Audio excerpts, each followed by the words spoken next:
Всем привет! Наступила весна, пробуждается природа, начинает таять снег, но, несмотря на все эти прелести, ложку дегтя в бочку меда подливает гололед.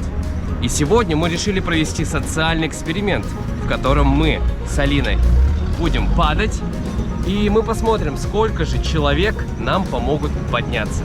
Поехали!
Что ж, наш эксперимент подошел к концу. Хочется сказать в заключении, что в этом мире всегда найдется время для помощи. К нам подошло очень много людей. Мы очень рады и хотим сказать: будьте здоровы, берегите себя и смотрите под ноги.